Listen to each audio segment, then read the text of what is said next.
ಎಲ್ಲರಿಗೂ ನಮಸ್ಕಾರ. ನಾನು ಡಾಕ್ಟರ್ ಜಿತೇಶ್, ನಿಸರ್ಗ ಹಾಸ್ಪಿಟಲ್ ಸಿರ್ಸಿ. ಡಯಾಬಿಟಿಕ್ ಪೇಷಂಟ್ಸಲ್ಲಿ ತುಂಬ ಕಾಮನ್ ಆಗಿ ಕಂಡುಬರುವಂಥ ಕಾಂಪ್ಲಿಕೇಶನ್ ಯಾವುದು ಅಂದರೆ ಡಯಾಬಿಟಿಕ್ ನ್ಯೂರೋಪತಿ. ಇದಕ್ಕೆ ಡಯಾಬಿಟಿಕ್ ಸೆನ್ಸರಿ ನ್ಯೂರೋಪತಿ ಅಂತ ಹೇಳ್ತೀವಿ. ಸೊ ಎಷ್ಟೋ ಜನರಲ್ಲಿ ಈ ಡಯಾಬಿಟಿಕ್ ನ್ಯೂರೋಪತಿ ಕಂಡುಬರುತ್ತೆ. ಅಂದರೆ ಯೂಶಲಿ ಅದು ನಮ್ಮ ಎಕ್ಸ್ಟ್ರಿಮಿಟೀಸಲ್ಲಿ ಅಂದರೆ ಪಾದಗಳಲ್ಲಿ ಫಸ್ಟ್ ಡೆವಲಪ್ ಆಗುತ್ತೆ. ಸೊ ಕೆಲವರಲ್ಲಿ ಪಾದಗಳಲ್ಲಿ ತುಂಬ ಉರಿ ಅನುಭವ ಆಗುತ್ತೆ, ಇನ್ನು ಕೆಲವರಲ್ಲಿ ಪಾದ ಮರಗಟ್ಟಿದ್ದೊಂದು ಫೀಲಿಂಗ್ ಇರುತ್ತೆ, ಇನ್ನು ಕೆಲವರಲ್ಲಿ ಪಾದಗಳಲ್ಲಿ ಒಂದು ನಾವು ಇನ್ನು ಜಿಂಜಿರಿಕೆ ಅಂತ ಹೇಳ್ತೀವಿ, ಅಂದರೆ ಒಂದು ಟಿಂಗ್ಲಿಂಗ್ ಸೆನ್ಸೇಷನ್ ಆಗುತ್ತೆ. ಇನ್ನು ಸಿವಿಯರ್ ಆದಾಗ ಎಷ್ಟೋ ಜನರಲ್ಲಿ ಪಾದದಲ್ಲಿರುವ ಸೆನ್ಸೇಷನ್ನೇ ಕಳ್ಕೊಳ್ತಾರೆ. ಸೊ ಯೂಶಲಿ ನಾವು ಈ ಡಯಾಬಿಟಿಕ್ ನ್ಯೂರೋಪತಿ ಆದ್ರೆ ನಾವು ಏನು ಮಾಡ್ತೀವಿ, ಇಟ್ಸ್ ವೆರಿ ಇರಿಟೇಟಿಂಗ್ ಆ್ಯಕ್ಚುಲಿ. ಅಂದರೆ ನಮಗೆ ಸರಿಯಾಗಿ ನಿದ್ರೆ ಮಾಡ್ಲಿಕ್ಕೆ ಆಗಲ್ಲ, ನಾವು ಮಲಗಿದಾಗೆಲ್ಲ ಪಾದ ಉರಿತಾ ಇರ್ತದೆ. ಸೊ ನಿದ್ರೆ ಚೆನ್ನಾಗಿ ಆಗಿಲ್ಲ ಅಂದರೆ ಏನಾಗುತ್ತೆ, ನೆಕ್ಸ್ಟ್ ಡೇ ನಾವು ನೋಡುವಾಗ ನಮ್ಮ ಶುಗರ್ ಲೆವೆಲ್ಸ್ ಏನಿದೆ ಅದು ಇನ್ನೂ ಜಾಸ್ತಿ ಆಗಿರುತ್ತೆ. ಸೊ ಯೂಶಲಿ ಡಾಕ್ಟರ್ಸ್ ಹತ್ರ ಹೋದಾಗ ನಾವು ಪ್ರಿಗ್ಯಾಬ್ಲಿನ್ ಅಥವಾ ಗಾಬಾಪೆಂಟಿನ್ ಈ ಥರ ಮೆಡಿಸಿನ್ಸ್ ಅನ್ನ ಪ್ರಿಸ್ಕ್ರೈಬ್ ಮಾಡ್ತೀವಿ. ಸೊ ಯೂಶಲಿ ಈ ಥರ ಮೆಡಿಕೇಶನ್ ತಗೊಂಡಾಗ ಕೆಲವು ಪೇಷಂಟ್ಸ್ ಅಲ್ಲಿ ಏನಾಗುತ್ತೆ, ತುಂಬ ಡ್ರೌಸಿನೆಸ್ ಬರುತ್ತೆ, ಇನ್ನು ಕೆಲವರಲ್ಲಿ ತುಂಬ ಡಿಸಿನೆಸ್ ಇರುತ್ತೆ, ಕೆಲವರಿಗೆ ನಾಸಿಯಾ ಫೀಲಿಂಗ್ ಇರುತ್ತೆ, ಕೆಲವರಿಗೆ ಕನ್ಫ್ಯೂಷನ್ ಇರುತ್ತೆ. ಸೊ ಈ ಥರ ಕೆಲವು ಕಾಂಪ್ಲಿಕೇಶನ್ಸ್ ಕೂಡ ಕಂಡು ಬರುತ್ತೆ. ಬಟ್ ಆಕ್ಚುಲಿ ಈ ಡಯಾಬಿಟಿಕ್ ನ್ಯೂರೋಪತಿ ನೀವು ಒಂದು ಸ್ವಲ್ಪ ಪ್ರಯತ್ನ ಮಾಡಿದ್ರೆ ನಿಮ್ಮ ಮನೆಯಲ್ಲೇ ಕಡಿಮೆ ಮಾಡಬಹುದು. ಅಂದ್ರೆ ತುಂಬಾ ನ್ಯಾಚುರಲ್ ಮೆಥಡ್ಸ್ ಅಲ್ಲಿ ಈ ಡಯಾಬಿಟಿಕ್ ನ್ಯೂರೋಪತಿ ಏನಿದೆ ಅದನ್ನ ಕಂಪ್ಲೀಟ್ಲಿ ಕಡಿಮೆ ಮಾಡಲಿಕ್ಕೆ ಸಾಧ್ಯ. ಸೊ ನಾನು ಈ ವಿಡಿಯೋದಲ್ಲಿ ಡಯಾಬಿಟಿಕ್ ನ್ಯೂರೋಪತಿ ಡೆವಲಪ್ ಆಗ್ಲಿಕ್ಕೆ ಇರುವಂತಹ ಕಾರಣಗಳೇನು, ಡಯಾಬಿಟಿಕ್ ನ್ಯೂರೋಪತಿ ಇದ್ದವರು ಯಾವ ಪೌಷ್ಟಿಕಾಂಶಗಳನ್ನ ತಗೋಬೇಕು, ಅಂಡ್ ಈ ಪೌಷ್ಟಿಕಾಂಶಗಳು ಚೆನ್ನಾಗಿ ಸಿಗುವಂತ ಆಹಾರಗಳು ಯಾವ್ದು ಅಂತ ನಿಮ್ಮೊಟ್ಟಿಗೆ ಶೇರ್ ಮಾಡ್ತೇನೆ. ಯೂಶಲಿ ಡಯಾಬಿಟಿಕ್ ಪೇಷಂಟ್ಸ್ ಅಲ್ಲಿ ಫಸ್ಟ್ ಡೆವಲಪ್ ಆಗುವಂತ ಕಾಂಪ್ಲಿಕೇಶನ್ ಯಾವುದು ಅಂತ ಕೇಳಿದ್ರು ಈ ಡಯಾಬಿಟಿಕ್ ನ್ಯೂರೋಪತಿನೇ ಇರುತ್ತೆ. ಎಷ್ಟೋ ಜನರಲ್ಲಿ ಈವನ್ ಪ್ರೀ ಡಯಾಬಿಟಿಸ್ ಆಗಿ ಡಯಾಬಿಟಿಸ್ ಜಸ್ಟ್ ಸ್ಟಾರ್ಟ್ ಆದಾಗ ಕೂಡ ಅವ್ರು ಹೇಳ್ತಾರೆ ನನ್ನ ಪಾದದಲ್ಲಿ ಸ್ವಲ್ಪ ಉರಿ ಸ್ಟಾರ್ಟ್ ಆಗಿದೆ ಅಂತ ಹೇಳ್ತಾರೆ. ಇನ್ನು ಎಷ್ಟೋ ಜನ ಏನು ಹೇಳ್ತಾರೆ, ನನಗೆ ಶುಗರ್ ಜಾಸ್ತಿ ಆದ್ರೆ ಪಾದದಲ್ಲಿ ಉರಿ ಸ್ಟಾರ್ಟ್ ಆಗುತ್ತೆ ಅಂತ ಹೇಳೋರು ಕೂಡ ಇದ್ದಾರೆ. ಸೊ ಯೂಶಲಿ ಇದಕ್ಕಿರುವಂಥ ಮುಖ್ಯ ಕಾರಣ ಏನು ಅಂದರೆ ಈ ನಮ್ಮ ಬ್ಲಡ್ ಅಲ್ಲಿ ಶುಗರ್ನ ಅಂಶ ತುಂಬ ಜಾಸ್ತಿ ಇದ್ದಾಗ ಅದೇನು ಮಾಡುತ್ತೆ, ನಮ್ಮ ನರಗಳನ್ನು ಡ್ಯಾಮೇಜ್ ಮಾಡುತ್ತೆ. ಸೊ ಯಾವಾಗ ನಮ್ಮ ಸೆನ್ಸರಿ ನರ್ವ್ಸ್ ಏನಿದೆ, ನಮ್ಮ ಸೆನ್ಸೇಷನ್ನ ಬ್ರೈನಿಗೆ ತಗೊಂಡು ಹೋಗುವಂಥ ನರಗಳೇನಿದೆ ಅದಕ್ಕೆ ಇಂಜುರಿ ಆದಾಗ ಅಥವಾ ಅದಕ್ಕೆ ಡ್ಯಾಮೇಜ್ ಆದಾಗ ಏನಾಗುತ್ತೆ, ನಮಗೆ ಸೆನ್ಸರಿ ನ್ಯೂರೋಪತಿ ಡೆವಲಪ್ ಆಗುತ್ತೆ. ಅಂದರೆ ಪಾದದಲ್ಲಿ ಉರಿ ಅಥವಾ ಜೋಮು ಈ ಥರ ಅನುಭವಗಳ ಆಗುತ್ತೆ. So usually advanced glycation end products ಅಂತ ಇದೆ. ಸೊ ಯಾವಾಗ ನಮ್ಮ ರಕ್ತದಲ್ಲಿ ಈ ಗ್ಲೂಕೋಸ್ ಅಂಶ ಜಾಸ್ತಿ ಇದೆಯೋ ಅವಾಗ ಈ advanced glycation end products produce ಆಗುತ್ತೆ ಆ್ಯಂಡ್ ಅದರಿಂದ ನರಗಳದ್ದು ಡ್ಯಾಮೇಜ್ ಆಗುತ್ತೆ. ನೀವು ಎಷ್ಟೋ ಸಲ ಲ್ಯಾಬ್ಗೆ ಹೋಗಿ ಡಯಾಬಿಟಿಸ್ ಇದ್ದವ್ರಿಗೆ ಟೆಸ್ಟ್ ಮಾಡುವಂಥ ಟೆಸ್ಟ್ ಯಾವುದು, HbA1c ಅಂದರೆ ಗ್ಲೈಕೇಟೆಡ್ ಹಿಮೋಗ್ಲೋಬಿನ್. ಸೊ ಈ ಗ್ಲೈಕೇಷನ್ ಪ್ರಾಸೆಸ್ ಏನಿದೆ ಅದರಲ್ಲಿ ಅಂದರೆ ಗ್ಲೈಕೇಟೆಡ್ ಹಿಮೋಗ್ಲೋಬಿನ್ ಈಗ 7 ಇದ್ರೆ ಅದರ ಅರ್ಥ ಏನು, ನಿಮ್ಮ ಟೋಟಲ್ ಹಿಮೋಗ್ಲೋಬಿನ್ ಏನಿದೆ ಅದರಲ್ಲಿ 7% ಸರಿಯಾಗಿ ಕೆಲಸ ಮಾಡ್ತಾ ಇಲ್ಲ ಅಂತ ಅರ್ಥ. ಸೊ ಆ ಡ್ಯಾಮೇಜ್ ಏನಿದೆ ಅದು ನಮ್ಮ ಜೀವಕೋಶಗಳಲ್ಲಿ ಪ್ರತಿ ಎಲ್ಲ ಕಡೆನೂ ಆಗ್ತಾ ಇರ್ತದೆ. ಸೊ ಅದೇ ತರ ಈ ಅಡ್ವಾನ್ಸ್ಡ್ ಗ್ಲೈಕೇಷನ್ ಎಂಡ್ ಪ್ರಾಡಕ್ಟ್ಸ್ ಏನು ಮಾಡುತ್ತೆ, ನಮ್ಮ ನರಗಳ ಎಂಡಿಂಗ್ ಅನ್ನ ಡ್ಯಾಮೇಜ್ ಮಾಡಿ ಈ ಡಯಾಬಿಟಿಕ್ ನ್ಯೂರೋಪತಿ ಬರ್ಲಿಕ್ಕೆ ಒಂದು ಮುಖ್ಯ ಕಾರಣ ಆಗುತ್ತೆ. ಇನ್ನು ಎರಡನೇ ಕಾರಣ ಏನು ಅಂದ್ರೆ ಡಯಾಬಿಟಿಕ್ ಪೇಷಂಟ್ಸ್ ಅಲ್ಲಿ ನೀವು ಅಬ್ಸರ್ವ್ ಮಾಡಿರ್ಬೋದು, ನಿಧಾನಕ್ಕೆ ನಮ್ಮ ಎಕ್ಸ್ಟ್ರಿಮಿಟೀಸ್ ಇರುವಂತ ರಕ್ತ ಸಂಚಾರ ಏನಿದೆ ಅದು ಕಡಿಮೆ ಆಗುತ್ತೆ. ನೀವು ಎಷ್ಟೋ ಡಯಾಬಿಟಿಕ್ ಪೇಷಂಟ್ಸ್ ಅಲ್ಲಿ, ಈಗ ನನಗೆ 10 ವರ್ಷದಿಂದ ಡಯಾಬಿಟಿಸ್ ಇದೆ ಅಥವಾ 15 ವರ್ಷದಿಂದ ಡಯಾಬಿಟಿಸ್ ಇದೆ ಅಂತ ಹೇಳುವರ ಕಾಲು ಅಬ್ಸರ್ವ್ ಮಾಡಿದ್ರೆ ನಿಮಗೆ ಗೊತ್ತಾಗುತ್ತೆ, ಪಾದದಿಂದ ಸ್ವಲ್ಪ ಮೇಲೆ ತನಕ ಕಂಪ್ಯಾರಿಟಿವ್ಲಿ ಕಲರ್ ಏನಿದೆ ತುಂಬಾ ಕಪ್ಪಾಗಿರುತ್ತೆ. ಸೊ ಅದರ ಅರ್ಥ ಏನು, ಅಲ್ಲಿಗೆ ರಕ್ತ ಸಂಚಾರ ಏನಿದೆ ಅದು ಚೆನ್ನಾಗಿ ಆಗ್ತಾ ಇಲ್ಲ. ಸೊ ನಮ್ಮ ನರಗಳೇನಿದೆ ಅದಕ್ಕೂ ಎಲ್ಲ ಪೌಷ್ಟಿಕಾಂಶಗಳು ಬೇಕು, ಅದಕ್ಕೆ ಬೇಕಾಗಿರುವಂಥ ವಿಟಮಿನ್ಸ್ ಬೇಕು, ಅದಕ್ಕೆ ಮಿನರಲ್ಸ್ ಬೇಕು, ಅದಕ್ಕೆ ಆಕ್ಸಿಜನ್ ಬೇಕು. ಸೊ ಈ ಆಕ್ಸಿಜನ್ ಮಿನರಲ್ಸ್ ಎಲ್ಲ ಅಲ್ಲಿ ಹೋಗಿ ಮುಟ್ಟಬೇಕು ಅಂದ್ರೆ ಅದಕ್ಕೆ ಪ್ರಾಪರ್ ಆಗಿರುವಂಥ ರಕ್ತ ಸಂಚಾರ ಇರಬೇಕು. ಸೊ ಯಾವಾಗ ಈ ರಕ್ತ ಸಂಚಾರ ಡಯಾಬಿಟಿಕ್ ಪೇಷಂಟ್ಸ್ ಅಲ್ಲಿ ಕಡಿಮೆ ಆಗುತ್ತೋ ಅವಾಗ ನರಗಳಿಗೆ ಬೇಕಾಗಿರುವಂಥ ಪೌಷ್ಟಿಕಾಂಶಗಳು ಸಿಗಲ್ಲ, ನರಗಳದ್ದು ಇರಿಟೇಷನ್ ಸ್ಟಾರ್ಟ್ ಆಗುತ್ತೆ, ನರಗಳದ್ದು ಡ್ಯಾಮೇಜ್ ಕೂಡ ಸ್ಟಾರ್ಟ್ ಆಗುತ್ತೆ. ಸೊ ಇದು ಎರಡನೇ ಕಾರಣ.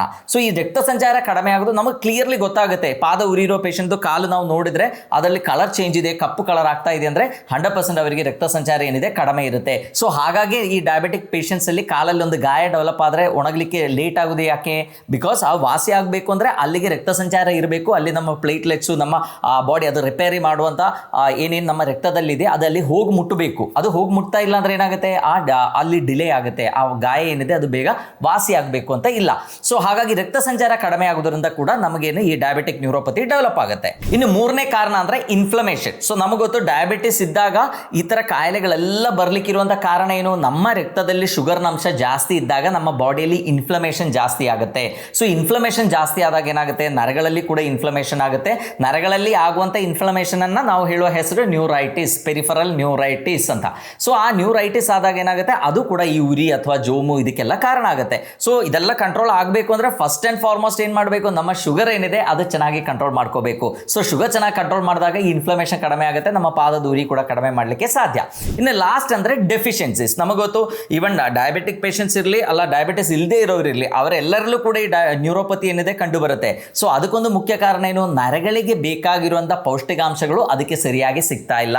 ಸೊ ನರಗಳು ಚೆನ್ನಾಗಿ ಫಂಕ್ಷನ್ ಆಗಬೇಕು ಅಂದರೆ ಅದಕ್ಕೆ ವಿಟಮಿನ್ B12 ಬೇಕು, ಅದಕ್ಕೆ ವಿಟಮಿನ್ B1 ಬೇಕು, ಅದಕ್ಕೆ ವೈಟಮಿನ್ C ಬೇಕು, ಫೋಲೇಟ್ಸ್ ಬೇಕು, ಆ್ಯಂಡ್ ಅದಕ್ಕೆ ಎಷ್ಟೋ ಮಿನರಲ್ಸ್ ಲೈಕ್ ಮೆಗ್ನೀಷಿಯಮ್ ಇರ್ಬೋದು, ಲೈಕ್ ವೈಟಮಿನ್ C ಇರ್ಬೋದು, ಅಥವಾ ಕ್ಯಾಲ್ಶಿಯಂ, ಇದೆಲ್ಲ ಚೆನ್ನಾಗಿ ಸಿಕ್ಕಿದ್ರೆ ಮಾತ್ರ ನರಗಳದ್ದು ಫಂಕ್ಷನ್ ಏನಿದೆ ಚೆನ್ನಾಗಾಗುತ್ತೆ. ಸೊ ಆ ನರಗಳಿಗೆ ಪೌಷ್ಟಿಕಾಂಶಗಳು ಸರಿಯಾಗಿ ಸಿಗ್ತಾ ಇಲ್ಲ. ಅದು ಡಯಾಬಿಟಿಸ್ ಇದ್ದರೆ ಓಕೆ, ಸರ್ಕ್ಯುಲೇಟರಿ ಡೆಫಿಸಿಟು ಇರುತ್ತೆ, ಸೊ ಪೌಷ್ಟಿಕಾಂಶಗಳು ಸಿಗಲ್ಲ. ಬಟ್ ಈವನ್ ಡಯಾಬಿಟಿಸ್ ಇಲ್ಲದೆ ಇರೋವರಲ್ಲಿ ಕೂಡ ಈ ಪಾದದೂರಿಯೆಲ್ಲ ಎಷ್ಟೋ ಸಲ ಕಂಡು ಬರುತ್ತೆ. ಅದಕ್ಕೆ ಮುಖ್ಯ ಕಾರಣ ಏನು ಅಂದರೆ ಅವರ ಆಹಾರದಲ್ಲಿ ಅದಕ್ಕೆ ಬೇಕಾಗಿರುವಂಥ ಪೌಷ್ಟಿಕಾಂಶಗಳದ್ದು ಕೊರತೆ. ಸೊ ಇಷ್ಟೆಲ್ಲ ಕಾರಣಗಳಿಂದ ನಮಗೆ ಈ ಡಯಾಬಿಟಿಕ್ ನ್ಯೂರೋಪತಿ ಡೆವಲಪ್ ಆಗ್ಬೋದು. ಅಂದರೆ ಆಲ್ರೆಡಿ ಡೆಫಿಷಿಯನ್ಸಿ ಇದೆ, ಅವರಿಗೆ ಸಕ್ಕರೆ ಕಾಯಿಲೆ ಕೂಡ ಇದ್ದರೆ ಅವರಿಗೆ ಈ ಡಯಾಬಿಟಿಕ್ ನ್ಯೂರೋಪತಿ ಬರುವಂಥ ಸಾಧ್ಯತೆ ಏನಿದೆ ತುಂಬ ಜಾಸ್ತಿ ಇದೆ, ಆ್ಯಂಡ್ ತುಂಬ ಬೇಗ ಕೂಡ ಬರುವಂಥ ಸಾಧ್ಯತೆಗಳಿದೆ. ಯೂಶಲಿ ಡಯಾಬಿಟಿಕ್ ಪೇಷಂಟ್ಸು ಶುಗರ್ ಎಲ್ಲ ತುಂಬ ಚೆನ್ನಾಗಿ ಕಂಟ್ರೋಲ್ ಮಾಡಿದ್ರೆ 5-10 ವರ್ಷ ಏನೂ ಸಮಸ್ಯೆ ಇರಲ್ಲ, ಡಯಾಬಿಟಿಸ್ ಯಾವುದೇ ಕಾಂಪ್ಲಿಕೇಶನ್ಸ್ ಇರಲ್ಲ. ಬಟ್ ಡೆಫಿಷಿಯನ್ಸಿ ಇದ್ದವರಾದರೆ ಅವರಿಗೆ ಬೇಗ ಈ ಡಯಾಬಿಟಿಕ್ ಕಾಂಪ್ಲಿಕೇಶನ್ಸ್, ಈ ಡಯಾಬಿಟಿಕ್ ನ್ಯೂರೋಪತಿ ಬರುವಂಥ ಸಾಧ್ಯತೆ ಇದೆ. ಎಷ್ಟೋ ಲೈಕ್ ಫೀಮೇಲ್ಸಲ್ಲಿ, ಲೇಡೀಸಲ್ಲಿ ನಾವು ಬ್ಲಡ್ ಟೆಸ್ಟ್ ಮಾಡಿ ನೋಡುವಾಗೆಲ್ಲ ನಮಗೆ ಗೊತ್ತಾಗುತ್ತೆ ವಿಟಮಿನ್ B12 ಕೊರತೆ ಇದೆ. ಬಿಕಾಸ್ ವಿಟಮಿನ್ B12 ಏನಿದೆ ಜಾಸ್ತಿ ನಾನ್ ವೆಜಿಟೇರಿಯನ್ಸಲ್ಲೇ ಜಾಸ್ತಿ, ಅಂದರೆ ಆ ಥರ ಫುಡ್ಗಳಲ್ಲೇ ಜಾಸ್ತಿ ವಿಟಮಿನ್ B12 ನಮಗೆ ಸಿಗುತ್ತೆ. ವೆಜಿಟೇರಿಯನ್ ಫುಡ್ಸ್ ಇದೆ ಇಲ್ಲ ಅಂತಲ್ಲ, ಬಟ್ ಕಂಪ್ಯಾರಿಟಿವ್ಲಿ ನಾನ್ ವೆಜಲ್ಲಿ ಜಾಸ್ತಿ ಸಿಗುತ್ತೆ. ಸೊ ಹಾಗಾಗಿ ಇಷ್ಟು ವೆಜಿಟೇರಿಯನ್ಸಲ್ಲಿ ಆಲ್ರೆಡಿ ವಿಟಮಿನ್ B12 ಡೆಫಿಷಿಯನ್ಸಿ ಇರುತ್ತೆ. ಅದರೊಟ್ಟಿಗೆ ಡಯಾಬಿಟಿಸ್ ಕೂಡ ಸ್ಟಾರ್ಟ್ ಆದಾಗ ಏನಾಗುತ್ತೆ, ಅವರಿಗೆ ಬೇಗ ಈ ಡಯಾಬಿಟಿಕ್ ನ್ಯೂರೋಪತಿ ಡೆವಲಪ್ ಆಗುವಂಥ ಸಾಧ್ಯತೆ ಇದೆ. ಸೊ ಈಗ ಡಯಾಬಿಟಿಕ್ ನ್ಯೂರೋಪತಿ ಇದ್ದವರು ಯಾವ ಪೌಷ್ಟಿಕಾಂಶಗಳನ್ನು ಸೇವಿಸಬೇಕು ಅಂತ ಫಸ್ಟ್ ನಾ ಹೇಳ್ತೇನೆ. ಅದಾದಮೇಲೆ ಆ ಪೌಷ್ಟಿಕಾಂಶಗಳು ಯಾವ ಆಹಾರದಲ್ಲಿ ನಮಗೆ ತುಂಬ ಚೆನ್ನಾಗಿ ಸಿಗುತ್ತೆ ಅಂತಾನು ಹೇಳ್ತೇನೆ. ಸೊ ಇದರಲ್ಲಿ first vitamin B1. So vitamin B1 ಏನಿದೆ ಇದಕ್ಕೆ ಥೈಮಿನ್ ಅಂತ ಹೇಳ್ತೀವಿ. ಸೊ ಈ ಥೈಮಿನ್ದು ಕೆಲವು ಆಕ್ಟಿವ್ ಫಾರ್ಮ್ ನೀವು ಮಾರ್ಕೆಟಲ್ಲಿ ಎಷ್ಟೋ ನ್ಯೂಟ್ರಾಸ್ಯೂಟಿಕಲ್ಸ್ ಅಲ್ಲಿ ನಮಗೆ ಸಿಗುತ್ತೆ, ಅಂದರೆ ಅದು ಬೆನ್ಫಟೋಮೈನ್ ಅಂತ ಹೇಳ್ತಾರೆ. ಸೊ ಈ ಥರ ಸಪ್ಲಿಮೆಂಟ್ಸ್ ಬೇಕಾದ್ರೆ ತಗೋಬಹುದು, ಇಲ್ಲ ಅಂತಲ್ಲ, ಬಟ್ ನ್ಯಾಚುರಲಿ ನಮಗೆ ಥೈಮಿನ್ ಚೆನ್ನಾಗಿ ನಮ್ಮ ಆಹಾರದಲ್ಲೇ ನಮಗೆ ಸಿಗುತ್ತೆ. ಈ ಥೈಮಿನ್ ಚೆನ್ನಾಗಿದ್ದರೆ ಮಾತ್ರ ಈ ನರಗಳದ್ದು ಫಂಕ್ಷನ್ ಚೆನ್ನಾಗಾಗುತ್ತೆ. ನಮ್ಮ ಸೆಲ್ ರೀಜನರೇಷನ್ ಆಗಲಿಕ್ಕೆ ಥೈಮಿನ್ ಚೆನ್ನಾಗಿರಬೇಕು. ಸೊ ಆ ಥೈಮಿನ್ ರಿಚ್ ಆಗಿರುವಂಥ ಆಹಾರಗಳು ಈ ಡಯಾಬಿಟಿಕ್ ನ್ಯೂರೋಪತಿ ಇರೋರು ತಗೊಳ್ಳೇಬೇಕಾಗುತ್ತೆ. ಸೊ ಅದಕ್ಕೆ ನಮ್ಮ ಅಂದರೆ ಡಯಾಬಿಟಿಸ್ ಇದ್ದಾಗ ಹೋಲ್ ಗ್ರೈನ್ ತಗೊಳ್ಬೇಕು ಅಂತ ಹೇಳುವಂಥ ಮೇನ್ ಕಾರಣ ಅದೇ ಆ್ಯಕ್ಚುಲಿ. ಅಂದರೆ ಹೋಲ್ ಗ್ರೈನ್ಸ್ ಅಂದರೆ ಈಗ ನೀವು ಅನ್ನ ತಗೊಳ್ತೀರಾ, ಅನ್ಪಾಲಿಶ್ಡ್ ಆಗಿರುವಂಥ ಅಕ್ಕಿ ತಗೊಳ್ಳಿ, ಅಂದರೆ ಫುಲ್ ಬ್ರೌನ್ ರೈಸ್ ಅಂತ ಏನು ನಾವು ಹೇಳ್ತೀವಿ, ಅಥವಾ ರೆಡ್ ರೈಸ್ ಏನಿದೆ. ಸೊ ಇದು ತಗೊಂಡಾಗ ಏನಾಗುತ್ತೆ, ಅದರ ಹೊರಗಡೆ ಇರುವಂತಹ ಆ ಲೇಯರ್ ಏನಿದೆ, ಹೆಲ್ಯೂರಾನ್ ಲೇಯರ್ ಏನಿದೆ, ಅದರಲ್ಲಿ ಥೈಮಿನ್ ಕಂಟೆಂಟ್ ತುಂಬ ಚೆನ್ನಾಗಿರುತ್ತೆ. ಅದು ಈವನ್ ನಿಮಗೆ ಗೋಧಿ ತಗೊಳ್ಳೇಬೇಕು. ಗೋಧಿ ಯೂಶಲಿ ನಾನು ನರಗಳದ್ದು ಇರಿಟೇಷನ್ ಇರೋರ ಹತ್ರ ಗೋಧಿ ತಗೋಬೇಡಿ ಅಂತ ಹೇಳ್ತೀವಿ. ಬಿಕಾಸ್ ಆ ಗ್ಲೂಟೆನ್ ಇರುವಂಥ ಆಹಾರಗಳು ಸೇವಿಸಿದಾಗ ನಮ್ಮ ವಿಟಮಿನ್ B12 ಅಬ್ಸಾರ್ಪ್ಷನ್ ಕಡಿಮೆ ಆಗುತ್ತೆ. But if at all okay ನಿಮ್ಗೆ ಅದು ತಗೊಳ್ಳೇಬೇಕು ಅಂತ ಇದ್ರೂ ಕೂಡ ಹೋಲ್ ವೀಟನ್ನು ತಗೊಳ್ಳಿಕ್ಕೆ ಪ್ರಯತ್ನ ಮಾಡಿ. ಅಂದರೆ ಆ ಕೋಟಿಂಗ್ ಇದ್ರೆ ಮಾತ್ರ ಅದರಲ್ಲಿ ನಮಗೆ ಥೈಮಿನ್ ಚೆನ್ನಾಗಿ ಸಿಗುತ್ತೆ. ಸೊ ಹಾಗಾಗಿ ಏನಾಗುತ್ತೆ, ನಮ್ಮ ನರಗಳದ್ದು ಫಂಕ್ಷನ್ ಚೆನ್ನಾಗಿ ಇಂಪ್ರೂವ್ ಮಾಡಲಿಕ್ಕೆ ಆಗುತ್ತೆ ಈ ಡಯಾಬಿಟಿಕ್ ನ್ಯೂರೋಪತಿ ಇದ್ದವರು. ಸೊ ಹಾಗಾಗಿ ಯಾವುದೇ ಧಾನ್ಯಗಳು ತಗೊಳ್ಳೋದಿದ್ರೆ ಆ ಹೋಲ್ ಗ್ರೈನನ್ನು ತಗೊಳ್ಳಿಕ್ಕೆ ಪ್ರಯತ್ನ ಮಾಡಬೇಕು, ಅಂದರೆ ತವಿಡು ಇರುವಂಥ ಅಕ್ಕಿಯನ್ನು ಯೂಸ್ ಮಾಡಬೇಕು. ಎರಡನೇದು ಲೆಗ್ಯೂಮ್ಸ್, ಅಂದರೆ ಎಲ್ಲ ಕಾಳುಗಳೇನಿದೆ ಅದರಲ್ಲಿ ತುಂಬ ಚೆನ್ನಾಗಿ ಈ ಥೈಮಿನ್ ಕಂಟೆಂಟ್ ನಮಗೆ ಸಿಗುತ್ತೆ. ಅದೇ ಥರ ಪೀಸ್ ಏನಿದೆ, ನಾವು ಗ್ರೀನ್ ಪೀಸ್ದೆಲ್ಲ ಪಲ್ಯ ಏನಾದರೂ ಸಾರೆಲ್ಲ ಮಾಡುವಾಗ ಆ ಪೀಸಲ್ಲಿ ಕೂಡ ನಮಗೆ ತುಂಬ ಚೆನ್ನಾಗಿ ಈ B1 ಏನಿದೆ ಅದು ತುಂಬ ಚೆನ್ನಾಗಿ ಸಿಗುತ್ತೆ. ಅದೇ ಥರ ಉದ್ದಿನ ಬೇಳೆಯಲ್ಲಿ ನಮಗೆ ತುಂಬ ಚೆನ್ನಾಗಿ ಸಿಗುತ್ತೆ. ಗ್ರೀನ್ ಗ್ರಾಮ್ ಏನಿದೆ ಅದರಲ್ಲಿ, ಅಂದರೆ ಹೆಸರು ಕಾಳು ಏನಿದೆ ಅದರಲ್ಲಿ ತುಂಬ ಚೆನ್ನಾಗಿ ಸಿಗುತ್ತೆ. ಆ್ಯಂಡ್ ಮೇನ್ಲಿ ನಟ್ಸ್ಗಳು. ಸೊ ಯೂಶಲಿ ನಾನು ಎಲ್ಲ ವೀಡಿಯೋದಲ್ಲೂ ಹೇಳ್ತೇನೆ, ಡಯಾಬಿಟಿಕ್ ಪೇಷಂಟ್ಸ್ ಆದರೆ ಅವರದ್ದು ಒಂದು ಮೇನ್ ಫುಡ್ ಏನಿದೆ ನಟ್ಸ್ ಇರಬೇಕು ಅಂತ ಹೇಳ್ತೇನೆ. ಈ ನಟ್ಸ್ದು ಮೇನ್ ಉದ್ದೇಶ ಏನಂದ್ರೆ, ಒಂದು ಅದರಲ್ಲಿ ಥೈಮಿನ್ ಚೆನ್ನಾಗಿ ಸಿಗುತ್ತೆ, ಆ್ಯಂಡ್ ಅದರ ಒಟ್ಟಿಗೆ ನಮಗೆ ಬೇಕಾಗಿರುವಂಥ ಎಷ್ಟೋ ಬೇರೆ ಪೌಷ್ಟಿಕಾಂಶಗಳು ಕೂಡ ಅದರಲ್ಲಿ ಸಿಗುತ್ತೆ. ಅದನ್ನ 1 by 1 ನಾನು ನಿಮಗೆ ಹೇಳ್ತಾ ಬರ್ತೇನೆ. ಸೊ ಈ ಥರ ಆಹಾರಗಳನ್ನು ಸೇವಿಸೋದ್ರಿಂದ ಏನಾಗುತ್ತೆ, ನಮಗೆ ಥೈಮಿನ್ ಕಂಟೆಂಟ್ ತುಂಬ ಚೆನ್ನಾಗಿ ನಮ್ಮ ಬಾಡಿಗೆ ಸಿಗುತ್ತೆ. ನಮ್ಮ ನರ್ವ್ ಸೆಲ್ ರೀಜನರೇಷನ್ಗೆ, ಅದರೊಟ್ಟಿಗೆ ಗ್ಲೂಕೋಸ್ ಮೆಟಬಾಲಿಸಮ್ಗೂ ಕೂಡ, ಎನರ್ಜಿ ಪ್ರೊಡಕ್ಷನ್ ಆಗಬೇಕು ಅಂದರೂ ಕೂಡ ನಮ್ಮ ಬಾಡಿಯಲ್ಲಿ ಚೆನ್ನಾಗಿ ಥೈಮಿನ್ ಇರಲೇಬೇಕಾಗುತ್ತೆ. ಈಗ ವೆಜಿಟೇರಿಯನ್ಸ್ ಎಲ್ಲ ಆದರೆ ಮೇನ್ಲಿ ಪಾಲಕ್ ಸೊಪ್ಪು ಏನಿದೆ, ಈ ಸೊಪ್ಪುಗಳಲ್ಲಿ ಕೂಡ ಥೈಮಿನ್ ನಮಗೆ ತುಂಬ ಚೆನ್ನಾಗಿ ಸಿಗುತ್ತೆ. ಆ್ಯಂಡ್ ನಾನ್ ವೆಜಿಟೇರಿಯನ್ಸ್ಗೆ ಆ ಮೀಟಲ್ಲಿ ತುಂಬ ಚೆನ್ನಾಗಿ ಥೈಮಿನ್ ಕಂಟೆಂಟ್ ಇರುವಂಥದ್ದು ಸಿಗುತ್ತೆ. ಆ್ಯಂಡ್ ಟ್ಯೂನಾ ಈ ಥರ ಮೀನುಗಳಲ್ಲಿ ಕೂಡ ನಮಗೆ ಚೆನ್ನಾಗಿ ಥೈಮಿನ್ ಸಿಗುತ್ತೆ. ಸೊ ಹಾಗಾಗಿ ಥೈಮಿನ್ ಅಂತ ವಿಟಮಿನ್ B1 ಏನಿದೆ ಅದು ನಮಗೆ ಚೆನ್ನಾಗಿ ಸಿಗಬೇಕು ಅಂದರೆ ಈ ಥರ ಆಹಾರಗಳನ್ನು ಡಯಾಬಿಟಿಕ್ ಪೇಷಂಟ್ಸ್ ತಗೋಬೇಕು. ಸೊ ಅದರ ಅರ್ಥ ಏನು? ಪಾಲಿಶ್ಡ್ ಆಗಿರುವಂಥ ತುಂಬ ರಿಫೈನ್ಡ್ ಆಗಿರುವಂಥ ಆಹಾರಗಳೇನಿದೆ ಅದನ್ನು ಆದಷ್ಟು ನಾವು ಕಡಿಮೆ ಮಾಡಬೇಕು. ಒಳ್ಳೆ ಪಾಲಿಶ್ಡ್ ಆಗಿರುವಂಥ ರೈಸು, ತುಂಬ ಎಲ್ಲ ರಿಫೈನ್ಡ್ ಆಗಿರುವಂಥ ಪ್ಯಾಕ್ಡ್ ಆಟ, ಈ ಥರ ಐಟಮ್ಸನ್ನು ನಾವು ಅವಾಯ್ಡ್ ಮಾಡಲೇಬೇಕಾಗತ್ತೆ. ಸೊ ಹೋಲ್ ಗ್ರೈನ್ ತಗೊಂಡ್ರೆ ಮಾತ್ರ ನಮಗೆ ತುಂಬ ಚೆನ್ನಾಗಿ ಈ ಥೈಮಿನ್ ಸಿಗುತ್ತೆ. ನಾವು ಎಷ್ಟೋ ಐಟಮ್ಸ್ ನಾನು ಹೇಳಿದ್ದೇನೆ, ಬಟ್ ನಮ್ಮ ಭಾರತೀಯರದು ಮೇನ್ ಫುಡ್ ಅಂದರೆ ಏನು? ಧಾನ್ಯಗಳೇ. ಸೊ ಅಟ್ಲೀಸ್ಟ್ ಧಾನ್ಯಗಳು ತಗೊಳ್ಳುವಾಗ ಕೆಂಪಕ್ಕಿನ ಯೂಸ್ ಮಾಡಿ, ಅಥವಾ ನೀವು ಯಾವುದಾದ್ರೂ ಮಿಲ್ಲೆಟ್ಸ್ ಆಗಲಿ ಅಥವಾ ನಿಮ್ಮ ರಾಗಿ ಆಗಲಿ ಯಾವುದೇ ಆದರೂ ಕೂಡ ಆದಷ್ಟು ಪಾಲಿಶ್ ಮಾಡಿರುವುದನ್ನು ನಾವು ಯೂಸ್ ಮಾಡಬಾರ್ದು. ಫುಲ್ ಅದರದ್ದು ಹೆಲ್ಯೂರಾನ್ ಲೇಯರ್ ಏನಿದೆ ಅದು ಇರುವಂಥ ಆಹಾರಗಳನ್ನು ನಾವು ಸೇವಿಸಿದ್ರೆ ವಿಟಮಿನ್ B1 ನಮಗೆ ತುಂಬ ಚೆನ್ನಾಗಿ ಸಿಗುತ್ತೆ. ಎರಡನೇದು ಮತ್ತು ತುಂಬ ಮೋಸ್ಟ್ ಇಂಪಾರ್ಟೆಂಟ್ ಆಗಿರುವಂಥ ವೈಟಮಿನ್ ಯಾವುದು ಅಂದರೆ ವಿಟಮಿನ್ B12. ನಿಮಗೆಲ್ಲ ಗೊತ್ತು, ಸೈನೋಕೊಬ್ಯುಲಮಿನ್ ಅಂತ ಹೇಳ್ತೀವಿ. ಸೊ ಯೂಶಲಿ ನಮಗೆ ಫಸ್ಟ್ ಈ ಪಾದದ ಉರಿಯೆಲ್ಲ ಸ್ಟಾರ್ಟ್ ಆದಾಗ ಫಸ್ಟ್ ಡಾಕ್ಟರ್ ಪ್ರಿಸ್ಕ್ರೈಬ್ ಮಾಡುವಂಥ ಮೆಡಿಸಿನ್ ಯಾವುದು? ಮೀಥೈಲ್ ಕೊಬ್ಯುಲಮಿನ್ ಸಪ್ಲಿಮೆಂಟ್ಸ್ ಇರುತ್ತೆ. ಸೊ ಇದು ತಗೊಂಡಾಗ ನಮ್ಮ ನರಗಳದ್ದು ಕಂಡಕ್ಷನ್ ಏನಿದೆ ಅದು ತುಂಬ ಚೆನ್ನಾಗಿ ಇಂಪ್ರೂವ್ ಆಗುತ್ತೆ. ಸೊ ವಿಟಮಿನ್ B12 ನಮಗೆ ಗೊತ್ತು, ನಮ್ಮ ನರಗಳದ್ದು ಆರೋಗ್ಯ ಚೆನ್ನಾಗಿರಬೇಕು, ಆ ಮೈಲಿನ್ ಶೀಟ್ ಕವರಿಂಗ್ ಚೆನ್ನಾಗಿರಬೇಕು ಅಂದರೆ ವಿಟಮಿನ್ B12 ಇರುವಂಥ ಆಹಾರಗಳನ್ನು ನಾವು ಸೇವಿಸಬೇಕು. ವಿಟಮಿನ್ B12 ಒಂದೇ ಅಲ್ಲ, ತುಂಬ ವೈಟಮಿನ್ಸ್ ಇದೆ. ಈಗ ವೈಟಮಿನ್ C, ನಮ್ಮ ನರಗಳದ್ದು ಸ್ಟ್ರಕ್ಚರ್ ಚೆನ್ನಾಗಿ ಮೇಂಟೈನ್ ಆಗಬೇಕು ಅಂದರೆ ವೈಟಮಿನ್ C ಇರುವಂಥ ಆಹಾರಗಳು ನಾವು ಸೇವಿಸಬೇಕು. Because vitamin C place A very major role in ನಮ್ಮ ಕೊಲಾಜನ್ ಪ್ರೊಡಕ್ಷನ್. ಸೊ ಹಾಗಾಗಿ ವಿಟಮಿನ್ B12 ವೈಟಮಿನ್ C ಅಲ್ಲಿ ಇರುವಂಥ ಆಹಾರಗಳನ್ನು ನಾವು ಜಾಸ್ತಿ ಸೇವಿಸಬೇಕು. ವೈಟಮಿನ್ C ನಿಮಗೆಲ್ಲ ಗೊತ್ತು, ನಮ್ಮ ಸಿಟ್ರಸ್ ಫ್ರೂಟ್ಸಲ್ಲೆಲ್ಲ ತುಂಬ ಚೆನ್ನಾಗಿ ಸಿಗುತ್ತೆ ಅಂತ ನಮಗೆಲ್ಲರಿಗೂ ಗೊತ್ತು. ಈವನ್ ಪಪ್ಪಾಯಲ್ಲಿ ಕೂಡ ತುಂಬ ಚೆನ್ನಾಗಿ ಸಿಗುತ್ತೆ. ಬಟ್ ಈ ವೈಟಮಿನ್ B12 ಏನಿದೆ that place A very major role. So ಈ ವೈಟಮಿನ್ B12 ವೆಜಿಟೇರಿಯನ್ಸ್ ಸಿಗೋದು ಅದು ತುಂಬ ಕಷ್ಟ. ಬಿಕಾಸ್ ಆಲ್ಮೋಸ್ಟ್ ಎಲ್ಲ vitamin B12 like food items ಏನಿದೆ ಅದು ನಾನ್ ವೆಜ್ ಇನ್ ಒರಿಜಿನ್ ಇರುತ್ತೆ. ಎಲ್ಲ ಮೀಟ್ಗಳು, ನಾನ್ ವೆಜಿಟೇರಿಯನ್ ತಿನ್ನೋವರಿಗೆ ವೈಟಮಿನ್ B12 ಅಷ್ಟೊಂದು ಕೊರತೆ ಇರಲ್ಲ, ಎಲ್ಲ ಚೆನ್ನಾಗಿ ಸಿಗುತ್ತೆ. ಬಟ್ ವೆಜಿಟೇರಿಯನ್ಸ್ಗೆ ವೈಟಮಿನ್ B12 ಬೇಕು ಅಂತಿದ್ರೆ ಅವರಿಗೆ ಸೋರ್ಸ್ ಇರೋದು ಮೊಟ್ಟೆ ತಿನ್ನೋರಾದರೆ ತುಂಬ ಒಳ್ಳೆಯದು, ಅದರಲ್ಲಿ ನಮಗೆ ವೈಟಮಿನ್ B12 ಸಿಗುತ್ತೆ. ಆ್ಯಂಡ್ ಅದೇ ಥರನೇ ಲೈಕ್ ಪನೀರ್. ಸೊ ನಾನು ಎಷ್ಟೋ ವೀಡಿಯೋಸಲ್ಲಿ ಹೇಳ್ತೇನೆ, ಅಂದರೆ ಡಯಾಬಿಟಿಕ್ ಪೇಷಂಟ್ಸ್ ರೆಗ್ಯುಲರ್ಲಿ ಪನೀರ್ ತಗೋಬೇಕು. ಪನೀರ್ ತಗೊಳ್ಳೋದ್ರಿಂದ ಇರುವ ಬೆನಿಫಿಟ್ ಏನು? ಒಂದು ವೈಟಮಿನ್ B12 ನಿಮಗೆ ಸಿಗುತ್ತೆ, ಅದೇ ಥರ ಪ್ರೋಟೀನ್ ಚೆನ್ನಾಗಿ ಸಿಗುತ್ತೆ. ಆ್ಯಂಡ್ ನಮ್ಮ ನರಗಳ ಆರೋಗ್ಯ ಚೆನ್ನಾಗಿರಬೇಕಂದ್ರೆ ಒಳ್ಳೆ ಕೊಬ್ಬಿರುವಂಥ ಆಹಾರಗಳು ನಾವು ಸೇವಿಸಬೇಕು. ಸೊ ಆ ಒಳ್ಳೆ ಕೊಬ್ಬು ಕೂಡ ನಿಮಗೆ ಪನೀರಲ್ಲಿ ಸಿಗುತ್ತೆ. ಸೊ ಪನೀರ್ ಇರ್ಬೋದು, ಮೊಸರು ಇರ್ಬೋದು, ಅಥವಾ ಹಾಲು. ಸೊ ಈ 3 ಐಟಮಲ್ಲಿ ಕೂಡ ನಮಗೆ ತುಂಬ ಚೆನ್ನಾಗಿ ವಿಟಮಿನ್ B12 ಸಿಗುತ್ತೆ. ಅದು ಬಿಟ್ಟು ಅಷ್ಟೊಂದು ಒಳ್ಳೆ plan source of vitamin B12 ನಮಗೆ ಇಲ್ಲ. ಸೊ ಬಟ್ ವಿಟಮಿನ್ B12 ಕೊರತೆ ಇದ್ದಾಗ ಏನಾಗುತ್ತೆ, ಈವನ್ ಡಯಾಬಿಟಿಸ್ ಇಲ್ಲ, ವಿಟಮಿನ್ B12 ಕೊರತೆ ಇದ್ದವರಲ್ಲಿ ಕೂಡ ಎಷ್ಟೋ ಜನರಲ್ಲಿ ಈ ನ್ಯೂರೋಪತಿ ಸಮಸ್ಯೆ ಕಂಡು ಬರುತ್ತೆ. ಸೊ ವಿಟಮಿನ್ B12 ಚೆನ್ನಾಗಿರುವಂಥ ಆಹಾರಗಳನ್ನು ನೀವು ಸೇವಿಸಬೇಕು.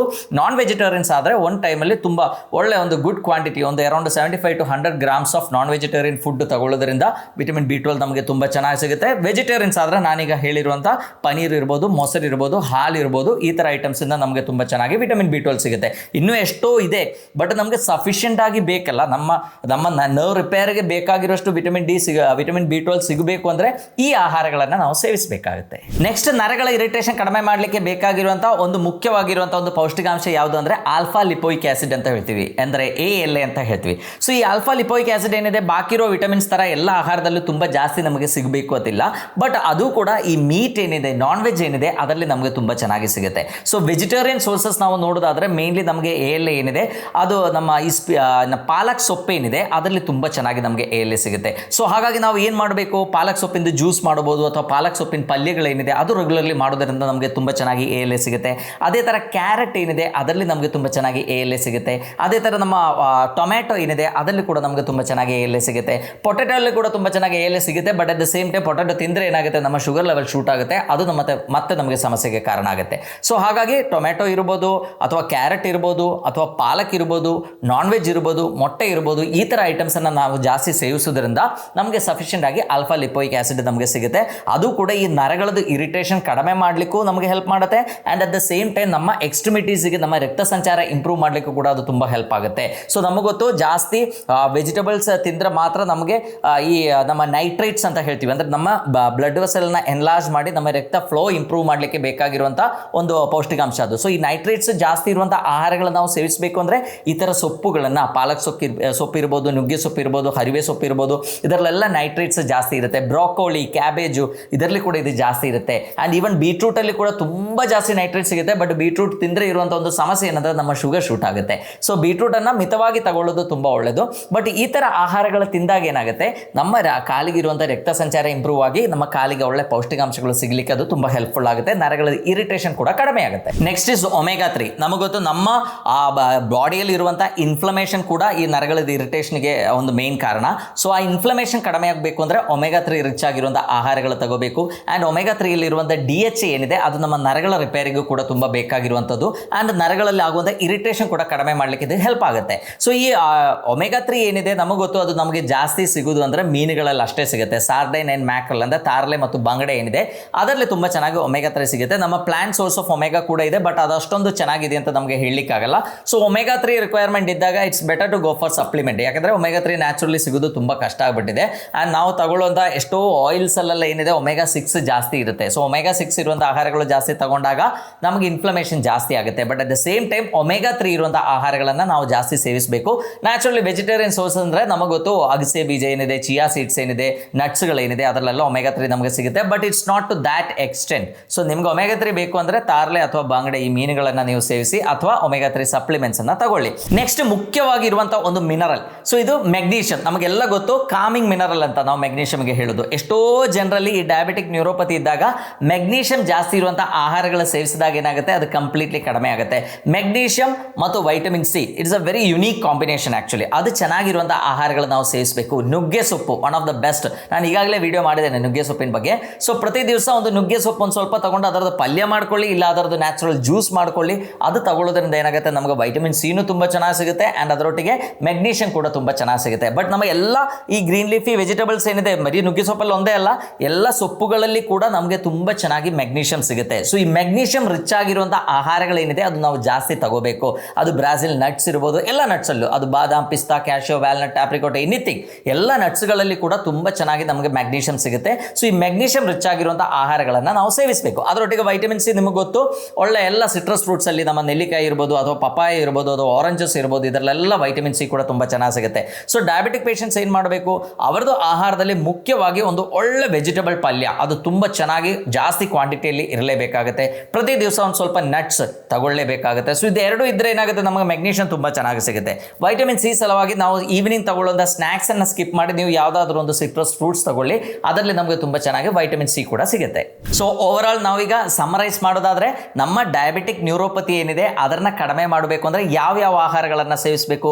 ಪ್ರತಿ ದಿವಸ ನಿಮ್ಮ ಆಹಾರದಲ್ಲಿ ಏನಿದೆ ಯಾವುದಾದ್ರೂ ಒಂದು ಮಿಲ್ಕ್ ಪ್ರಾಡಕ್ಟ್ ಇರಲೇಬೇಕು. ಅದು ಹಾಲು ಇರ್ಬೋದು, ಹಾಲಕ್ಕಿಂತ ಒಳ್ಳೆಯದು ಮೊಸರು ಅಥವಾ ಪನೀರು, ಈ ಥರ ಐಟಮ್ಸ್ ಅನ್ನ ಜಾಸ್ತಿ ಸೇವಿಸೋದು ತುಂಬ ಒಳ್ಳೆಯದು. ಒಂದು ಮೇನ್ ಕೋರ್ಸ್ ಆಗಿ ಅದನ್ನ ಕನ್ಸಿಡರ್ ಮಾಡಿ. ನೀವು ಬ್ರೇಕ್ಫಾಸ್ಟ್ ಮಾಡುವಾಗ ಮೊಸರು ತಿನ್ನಬಾರ್ದು ಅಂತ ಏನಿಲ್ಲ. ನೀವು ದೋಸೆಗೆ ಚಟ್ನಿ ಯೂಸ್ ಮಾಡ್ತೀರಾ, ಅದನ್ನ ಚೇಂಜ್ ಮಾಡಿ ಒಂದು ಒಳ್ಳೆ ಬೌಲಲ್ಲಿ, ಒಂದು ದೊಡ್ಡ ಬೌಲಲ್ಲಿ ಮೊಸರು ತಗೊಳ್ಳಿ. ಸೊ ಅದೇ ಥರ ಪನೀರನ್ನು ನೀವು ರೆಗ್ಯುಲರ್ಲಿ ಬಳಸಿ. ಆ್ಯಂಡ್ ಮೆಗ್ನೀಷಿಯಂ ಮತ್ತು ಎಲ್ಲ ನಮಗೆ ಲೈಕ್ ವಿಟಮಿನ್ B1 ಇದೆಲ್ಲ ತುಂಬ ಚೆನ್ನಾಗಿ ಸಿಗಬೇಕು ಅಂದರೆ ನಾನು ಹೇಳಿದ್ದೇನೆ, ಸೊಪ್ಪಿನ ಪಲ್ಯಗಳು ಜಾಸ್ತಿ ಉಪಯೋಗಿಸಬೇಕಾಗತ್ತೆ, ಕಾಳುಗಳು ಜಾಸ್ತಿ ಉಪಯೋಗಿಸಬೇಕಾಗತ್ತೆ. ಸೊ ಸೊಪ್ಪಿನ ಪಲ್ಯಗಳು ಮತ್ತು ಕಾಳಿನ ಪಲ್ಯ ಏನಿದೆ, ಪ್ರತಿ ಆಹಾರದೊಟ್ಟಿಗೆ ನೀವು ಸೊಪ್ಪಿನ ಪಲ್ಯ ಮತ್ತು ಕಾಳಿನ ಪಲ್ಯನ ಬಳಸಬೇಕಾಗತ್ತೆ.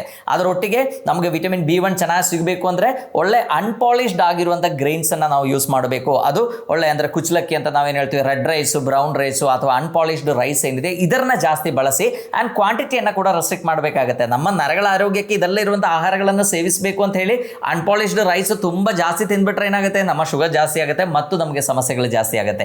ಸೊ ಯಾವಾಗಲೂ ಡಯಾಬಿಟಿಕ್ ಪೇಷಂಟ್ಸ್ ಗೊತ್ತಿರಬೇಕಾಗಿರುವಂಥ ಒಂದು ವಿಷಯ ಏನಂದರೆ ಪೋರ್ಷನ್ ಕಂಟ್ರೋಲ್ ಅಂತ ಹೇಳ್ತೀವಿ. ನೀವು ಎಷ್ಟು ತಿಂತೀರಾ, that is very important actually. So ಕಡಿಮೆ ಕ್ವಾಂಟಿಟಿಯನ್ನು ನೀವು ಸೇವಿಸೋದು ತುಂಬ ಒಳ್ಳೆಯದು. ಸೊ ಅನ್ಪಾಲಿಶ್ಡ್ ಆಗಿರುವಂಥ ರೈಸು ಅಥವಾ ಅನ್ಪಾಲಿಶ್ಡ್ ಹೋಲ್ ವೀಟು ಅಥವಾ ಹೋಲ್ ಗ್ರೈನ್ಸನ್ನು ಬಳಸಲಿಕ್ಕೆ ನಾವು ಆದಷ್ಟು ಪ್ರಯತ್ನ ಮಾಡಬೇಕಾಗುತ್ತೆ. ಆ್ಯಂಡ್ ನಾನ್ ವೆಜ್ ತಿನ್ನೋರಾದರೆ, ಡಯಾಬಿಟಿಸ್ ಇದ್ದವರಿಗೆ ನಾನ್ ವೆಜ್ ತಿನ್ನೋದ್ರಿಂದ ಏನೂ ಸಮಸ್ಯೆ ಆಗಲ್ಲ. ಇನ್ಫ್ಯಾಕ್ಟ್ ಅವರದ್ದು ಆರೋಗ್ಯ ಇಂಪ್ರೂವ್ ಆಗುತ್ತೆ, ಮಸಲ್ ಕೂಡ ಚೆನ್ನಾಗಿ ಇಂಪ್ರೂವ್ ಆಗುತ್ತೆ. ಸೊ ನಾನ್ ವೆಜ್ ತಿನ್ನೋರಾದರೆ ಪ್ರತಿ ದಿವಸ ಒಂದು ಸ್ವಲ್ಪ ಮೀನು ಅಥವಾ ಚಿಕನ್ ಅಥವಾ ಯಾವುದಾದ್ರೂ ಒಂದು ನಾನ್ ವೆಜ್ ಫುಡ್ಡನ್ನು ಅದರೊಟ್ಟಿಗೆ ಸೇವಿಸಲಿಕ್ಕೆ ಪ್ರಯತ್ನ ಮಾಡಬೇಕು. ಆ್ಯಂಡ್ ಡಯಾಬಿಟಿಕ್ ಪೇಷಂಟ್ಸಲ್ಲಿ ಆಲ್ಮೋಸ್ಟ್ ಎಲ್ಲರೂ ಕೂಡ ಮೊಟ್ಟೆ ತಿಂತಾರೆ. ಪ್ರತಿ ದಿವಸ ನಿಮ್ಮ ಬ್ರೇಕ್ಫಾಸ್ಟನ್ನು ನೀವು ಸ್ಕಿಪ್ ಮಾಡಿ ಅದರ ಬದಲು ಒಂದು double omelette with lot of ವೆಜಿಟೇಬಲ್ಸನ್ನು ನೀವು ಸೇವಿಸಿ. ಆ್ಯಂಡ್ ಅದರೊಟ್ಟಿಗೆ ಒಮೆಗಾ 3 ರಿಚ್ ಆಗಿರುವಂಥ ಆಹಾರಗಳನ್ನು ನೀವು ಸೇವಿಸಬೇಕು. ಅಂದರೆ ಅದು ನಮ್ಮ ತಾರ್ಲೆ, ಬಂಗಡೆ, ಈ ಥರ ಮೀನು ಇರ್ಬೋದು, ಇಲ್ಲ ಅದರದ್ದು ಸಪ್ಲಿಮೆಂಟ್ಸ್ ಇರ್ಬೋದು. ಈ ಥರ ಆಹಾರಗಳನ್ನು ನಾವು ರೆಗ್ಯುಲರ್ಲಿ ನಮ್ಮ ಫುಡ್ಡನ್ನು ನಾವು ಮಾಡಿಫೈ ಮಾಡಿದರೆ ನಮ್ಮ ಈ ಡಯಾಬಿಟಿಕ್ ನ್ಯೂರೋಪತಿ ಸಮಸ್ಯೆ ಏನಿದೆ ಅದನ್ನು ಕಂಪ್ಲೀಟ್ಲಿ ನಮಗೆ ಕಡಿಮೆ ಮಾಡಲಿಕ್ಕಾಗುತ್ತೆ. ಪ್ರತಿ ದಿವಸ ಬೆಳಗ್ಗೆ ಒಂದು ಜ್ಯೂಸ್ ಪ್ಲಾನ್ ಮಾಡ್ಕೊಳ್ಳಿ. ನುಗ್ಗೆ ಸೊಪ್ಪಿಂದು ಅಥವಾ ಹರಿವೆ ಸೊಪ್ಪಿಂದು ಅಥವಾ ಪಾಲಕ್ ಸೊಪ್ಪಿಂದು ಯಾವುದಾದ್ರೂ ಒಂದು ಜ್ಯೂಸ್ ಕೂಡ ಪ್ಲಾನ್ ಮಾಡಿ. ನಿಮ್ಮ ನರಗಳಿಗೆ ಅದರದ್ದು ಸ್ಟ್ರಕ್ಚರ್ ಮೇಂಟೈನ್ ಮಾಡಲಿಕ್ಕೆ ಬೇಕಾಗಿರೋಂಥ ವೈಟಮಿನ್ ಸಿ ತುಂಬ ಚೆನ್ನಾಗಿ ಸಿಗುತ್ತೆ. ಆ್ಯಂಡ್ ಅದರೊಟ್ಟಿಗೆ ಮೆಗ್ನೀಷಿಯಂ ಇರೋದರಿಂದ ನಮಗೆ ತುಂಬ ಚೆನ್ನಾಗಿ ಒಂದು ಕಾಮಿಂಗ್ ಎಫೆಕ್ಟ್ ಕೂಡ ಸಿಗುತ್ತೆ. ಸೊ ಈ ಟಿಪ್ಸ್ಗಳನ್ನು ಡಯಾಬಿಟಿಕ್ ನ್ಯೂರೋಪತಿ ಇದ್ದವರು ಈಗ ಸ್ಟಾರ್ಟ್ ಆಗಿದೆ ಅಂತ ಇಮ್ಮಿಡಿಯೇಟ್ಲಿ ನೀವು ಈ ಆಹಾರ ಕ್ರಮವನ್ನು ಸ್ಟಾರ್ಟ್ ಮಾಡಿ ನೋಡಿ. ವಿತಿನ್ ಎ ಮಂತ್ ಆರ್ 2 ನಿಮ್ಮ ಡಯಾಬಿಟಿಕ್ ನ್ಯೂರೋಪತಿ ಪ್ರಾಬ್ಲಮ್ ಏನಿದೆ ಅದನ್ನು ಕಂಪ್ಲೀಟ್ಲಿ ಕಡಿಮೆ ಮಾಡಲಿಕ್ಕೆ ಆಗುತ್ತೆ ಅಂತ ಹೇಳ್ತಾ ಎಲ್ಲರಿಗೂ ಧನ್ಯವಾದ.